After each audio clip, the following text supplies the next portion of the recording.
नमस्कार, मैं doctor Ritesh Kumar Agrawal, assistant professor geography, SMCC government college Abu Road. आप सभी का मेरे यूट्यूब चैनल पर पुनः स्वागत है। आज हम जो टॉपिक पढ़ने जा रहे हैं वो है अपक्षय, वेदरिंग।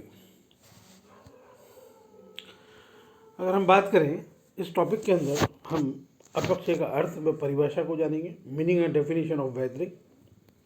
अपक्षय को प्रभावित करने वाले कारकों का अध्ययन करेंगे, इफेक्टिंग फैक्टर्स ऑफ वेदरिंग, अपक्षय के प्रकार, टाइप्स ऑफ वेदरिंग के बारे में, और अपक्षय के महत्व, सिग्निफिकेंस ऑफ वेदरिंग के बारे में अध्ययन करेंगे। ये टॉपिक जो है अपक्षय, वो प्रतियोगी परीक्षाओं की दृष्टि से और हमारी एकेडमिक कक्षा की दृष्टि से अत्यंत महत्वपूर्ण विषय है। अपक्षय का अर्थ, परिभाषा, meaning and definition of weathering. सामान्य शब्दों में चट्टानों के अपने स्थान पर टूटने फूटने की प्रक्रिया अपक्षय कहलाती है। हम देख सकते हैं इस चित्र में भी अपक्षय, अपने स्थान पर जो चट्टान है, अपने स्थान पर जहाँ टूट फूट होगी वही अपक्षय कहलाती है।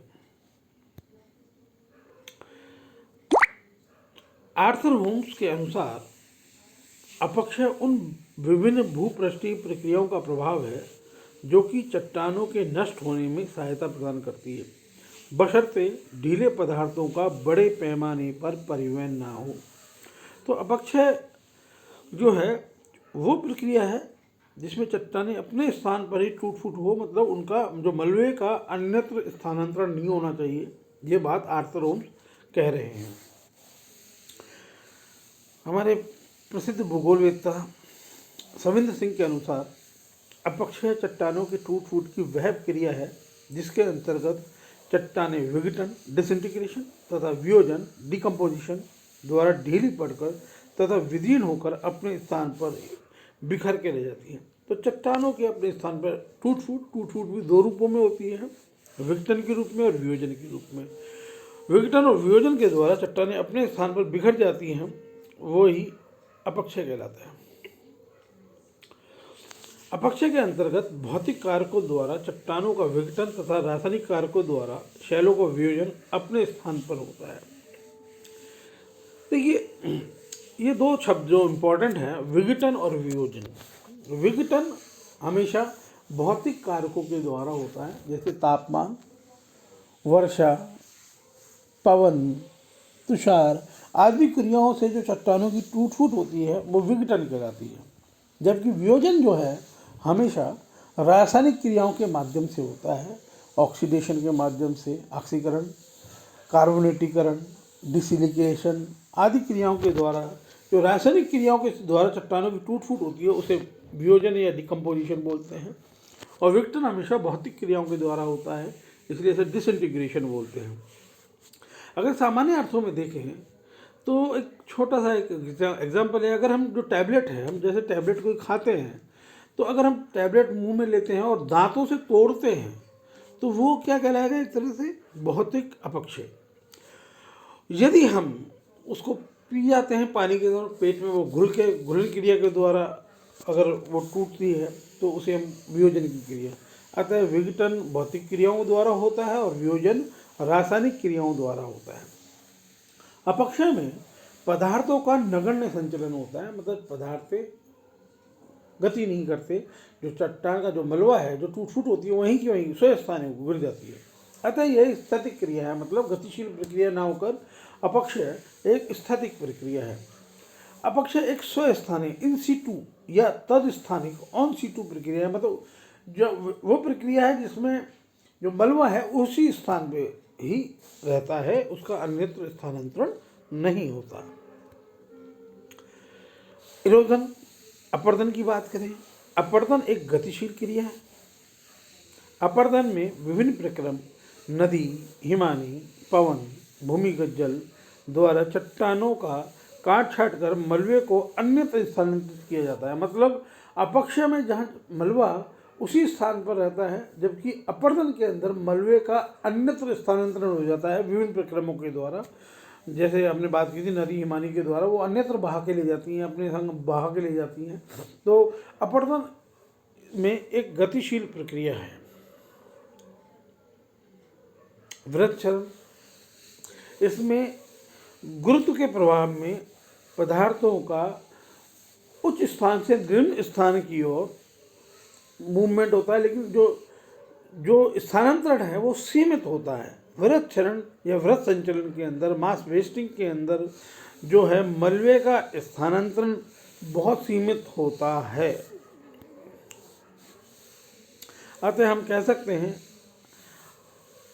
अनाच्छादन के अंदर अपक्षय, अपरदन और वृत्त संवरण को सम्मिलित किया जाता है। इसे सम्मिलित रूप से अनाच्छादन कहा जाता है। Denudation is the sum total weathering, erosion and mass wasting. तो अनाच्छादन वास्तव में अपक्षय, अपरदन और वृत्त क्षरण का सम्मिलित रूप है। जैसे हम देख सकते हैं अनाच्छादन में अगर हम बात करें अपक्षय के, अपक्षय को सम्मिलित किया जाता है। अपक्षय एक स्थैतिक प्रक्रम है, अपरदन एक गतिशील प्रक्रम है। हमने देखा था मलबे का एक स्थान से दूसरे स्थान में स्थानांतरण होता है। वृत्त क्षरण के अंदर मलबे का एक सीमित गति होती है, एक निश्चित क्षेत्र ढाल, उच्च ढालों से निम्न ढालों की ओर गति होती है, तो अनुढाल संचलन इसके अंदर पाया जाता है। तो अपक्षय, अपरदन और वृत्त क्षरण को सम्मिलित रूप से अनाच्छादन कहा जाता है, डेन्यूडेशन बोला जाता है। फिर हम बात करते हैं अपक्षय को प्रभावित करने वाले कारक, इफेक्टिंग फैक्टर्स ऑफ वेदरिंग। चट्टान की संरचना, सबसे पहले बात करते हैं हम चट्टान की संरचना या रॉक स्ट्रक्चर की। रंध्रपूर्ण तथा घुलनशील खनिजों द्वारा जो वाली चट्टानें होती हैं उनका वियोजन शीघ्रता से होता है। जिन चट्टानों में छिद्र होंगे या घुलनशील पदार्थ होंगे उन पर रासायनिक क्रिया शीघ्र लागू होती है, अतः उनका वियोजन तुरंत संपन्न होता है। चट्टानों में परतों की स्थिति में लंबवत रूप में होती हैं तो टूटन व गुरुत्व के कारण चट्टानों का विघटन शीघ्र होता है। जिन चट्टानों में परतें जो होती हैं, चट्टानों की जो परतें हैं जो लंबवत रूप में होती हैं तो गुरुत्व के प्रभाव में उन चट्टानों का विघटन होता है। अतः हम कह सकते हैं जिन चट्टानों की संरचना कठोर होती है उनका अपक्षय धीमी गति से होता है, जबकि जिन चट्टानों की संरचना कमजोर होती है उनका अपक्षय शीघ्र गति से शीघ्र होता है। नेक्स्ट हम बात करें अपक्षय को प्रभावित करने वाले कारकों में, तो ढाल का स्वभाव, नेचर ऑफ स्लोप। किसी स्थान पर चट्टानी भागों का ढाल खड़ा है तो यांत्रिक अपक्षय के कारण विघटन होने पर मलबे का शीघ्र स्थानांतरण से अपक्षय की गति अधिक प्रबल हो जाती है। इसके विपरीत सामान्य ढाल वाले भागों में अपक्षय तीव्र रूप में नहीं हो पाता, क्योंकि मलबे का स्थानांतरण नहीं हो पाता। मतलब जब ढाल तीव्र होगा तो वो उसका जो मलबा है उस ढाल पर रुक नहीं पाएगा और सीधा पदीय स्थिति में पहुंच जाएगा, जबकि सामान्य ढाल में जो मलबा है उस ढाल पर ही जमा होता रहता है और नीचे की चट्टानों को संरक्षण प्रदान करता है। अतः ढाल का स्वभाव महत्वपूर्ण है। अगर तीव्र ढाल होगा तो अपक्षय की क्रिया तीव्र गति से होगी, और अपक्षय का ढाल अगर मंद है, चट्टान का ढाल, तो वहाँ अपक्षय की क्रिया धीमी गति से होगी।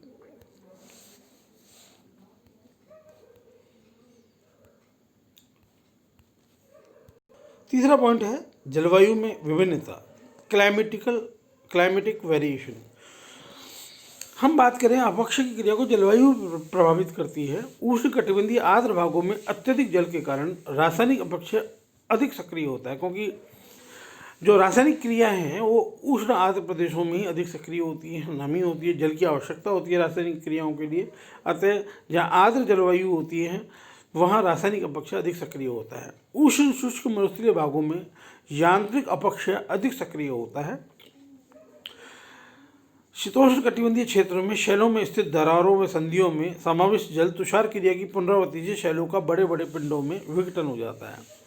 तो उष्ण कटिबंधीय उष्ण शुष्क मरुस्थलीय जो क्षेत्र है वहाँ दिन में तापमान अधिक होता है, रात को तापमान कम होता है, तो प्रसार संकोचन की क्रिया से चट्टानों का विघटन हो जाता है। ऐसे ही शीतोष्ण कटिबंधीय क्षेत्रों में या शीत कटिबंधों के अंदर जो चट्टानों की दरारों में जो जल होता है उसमें तुषार क्रिया के कारण से चट्टानों में प्रसार संकुचन की क्रिया होती है और चट्टान अपने स्थान पर विघटित होने लगती है।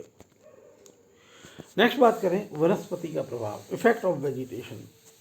वनस्पति अपक्षय का कारक भी है और बाधक भी है, आंशिक रूप से अवरोधक है और कारक भी है। कारक वनस्पति की जड़ों चट्टानों को जकड़े रखती है, जिससे चट्टानों का संगठन अधिक हो जाता है। वनस्पति की जड़ों में अनेक प्रकार के कीड़े मकोड़े रहते हैं जो शैलों का वियोजन करते हैं, तो चट्टानें डिकम्पोज होती हैं, वियोजित होती हैं। वृक्षों की जड़ें जब चट्टानों में प्रवेश के कारण संधियों के विस्तार से शैलों का विघटन प्रारंभ हो जाता है। तो जैसे आप चित्र में भी देख रहे हैं कि जो वृक्ष है उसकी जो जड़ें हैं वो किसी चट्टान में प्रवेश कर जाती है, तो चट्टानों के अंदर क्या हो जाता है, दरारें पड़ जाती हैं, तरेड़ आ जाती है, चट्टान विघटित होने लग जाती है। तो अतः वनस्पति कारक भी है और अवरोधक भी है। वनस्पति के द्वारा रासायनिक अपक्षय भी होता है और भौतिक अपक्षय भी होता है। Thank you. इसी तरह मेरे वीडियो को देखने के लिए मेरे चैनल को लाइक करें, सब्सक्राइब करें। नेक्स्ट वीडियो में हम अपक्षय के प्रकार, टाइप ऑफ वेदरिंग का अध्ययन करेंगे।